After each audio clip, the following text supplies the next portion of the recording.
Should you take a gap or compromise with a tier 2 or 3 college? Is the gap year even worth it? Well, hello जी, क्या हाल चाल है आप सभी के। Welcome back to unwanted talks. आज की इस वीडियो में हम डिस्कस कर रहे होंगे कुछ important factors which you need to consider before taking a gap year. Now see, अब तक बहुत सारे कॉलेजेस के रिजल्ट्स आ चुके हैं। मेजॉरिटी ऑफ आईएम्स के बाकी हैं। हाउएवर जो टियर 2-3 कॉलेजेस हैं उनके कन्वर्जन्स आर आउट। आप में से बहुत से लोगों को पता होगा कि आपको वो कॉलेज मिल रहा है, या फिर are you even sure of joining that particular college? नहीं है। और अगर आप में से कोई भी सोच रहा है that you need to take a gap before you get in to this entire journey of MBA preparation again, please listen to this video. कुछ फैक्टर्स को कंसिडर करिएगा and only then take a decision to go forward with it. Well, the first factor which you need to consider is, are you mentally ready for that?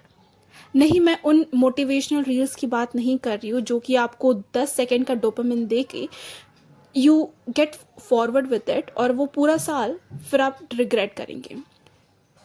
आराम से बैठो, think about it. Are you mentally ready? Because see, ये कुछ महीनों की journey नहीं है, ये आपको पूरा आगे 1 साल देना है, राइट? और फिर से आप उसी साइकिल में जाओगे where you are preparing for exams, you are sitting for exams, उनके रिजल्ट्स आएंगे, आप फिर से उन्हीं कॉलेजेस के एप्लीकेशंस फिल करेंगे, then you will go for interviews, conversions. ये एक एंटायर साइकिल है। Are you even ready to get in to this again? Because see, अगर आप मेंटली रेडी नहीं हैं, I would never suggest that. Because आपकी कहीं ना कहीं जो भी प्रोफिशिएंसी है वो तो डाउन हो जाएगी यार। Only because you decide to get forward with it, because आपको टियर 2 कॉलेज नहीं चाहिए, आई डोंट रिकमेंड इट। आराम से बैठो, think about it. If you are ready, if you are mentally ready, नहीं है रेडी कोई बात नहीं यार।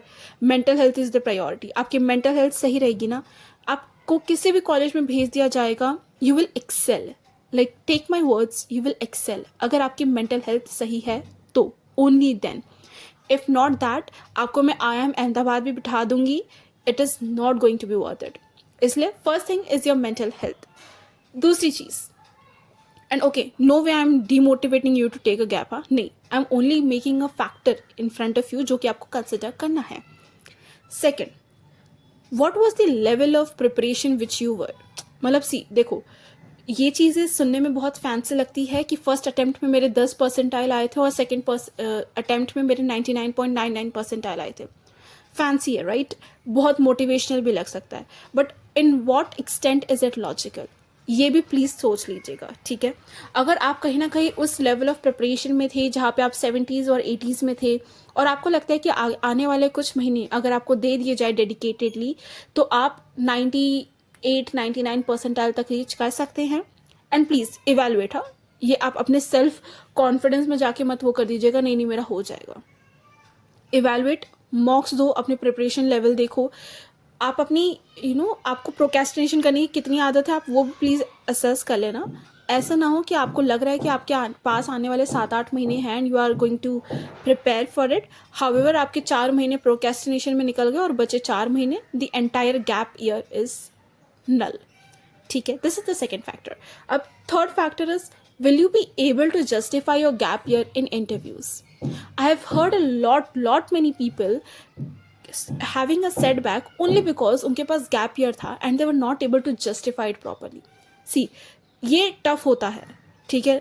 No matter how many certifications you do and this and that, I understand, लोग कहते हैं कि गैप ईयर में आप सर्टिफिकेशंस कर लीजिए so that you can justify कि अच्छा आपने साल भर ये किया, but it's tough, it's absolutely tough, और वो आपके रेज्यूमे में गैप ईयर सिग्निफिकेंटली थोड़ा सा वो अफेक्ट करता है, ठीक है? इसलिए make sure that either you get with a full time job. अब आपका ये भी ओपिनियन होगा कि फुल टाइम जॉब के साथ प्रिपरेशन नहीं हो पाएगी। See, that is your personal call, but make sure that आप गैप ईयर जस्टिफाई करेंगे विथ इंटर्नशिप्स और जॉब्स। अच्छा चलो, let's not get into jobs, but at least internships. सिर्फ सर्टिफिकेशंस और NGO वर्क से कुछ नहीं होगा, ठीक है? This is a very blunt fact, शायद बुरा लगे, बट नहीं होगा।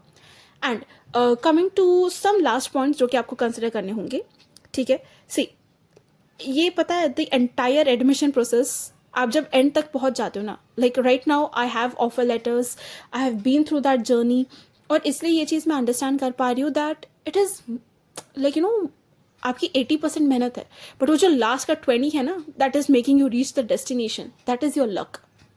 ठीक है, ज़रूरी नहीं है। See I have heard a lot many people, उनके पर्सनल एक्सपीरियंसेस है दैट उनका पिछले बार 92 परसेंटाइल था, they took a gap, they had conversions from amazing colleges also, but they took a gap only in the pretext of कि अच्छा अभी आज 92 है और कुछ महीने मेहनत कर लेंगे, विल रीच 98 99 और like you no best colleges में हो जाएगा। However that day things did not work out for them. पिछले बार जो 92 था एंड दे हैड कन्वर्जन्स, इस बार उनका स्कोर 80 हो गया, 80%, राइट।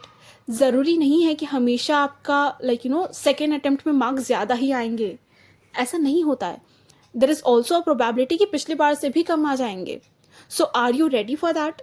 मैं ये नहीं कह रही कि ये वर्स्ट केस सिनेरियो ही होगा आपके साथ, बट नहीं, this is also a scenario जो कि आपको कंसिडर करना पड़ेगा कहीं ना कहीं दिमाग में, बिकॉज अगर आप इस चीज़ को नहीं रखेंगे और जब वो हो जाएगी ना आपके साथ, it would be a big big setback mentally also. इसलिए ये चीज़ ध्यान रखिएगा।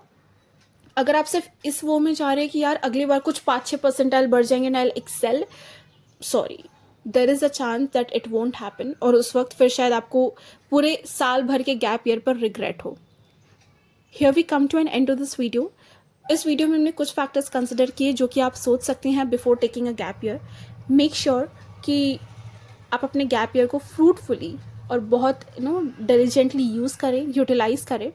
I wish you all the best. Thank you so much.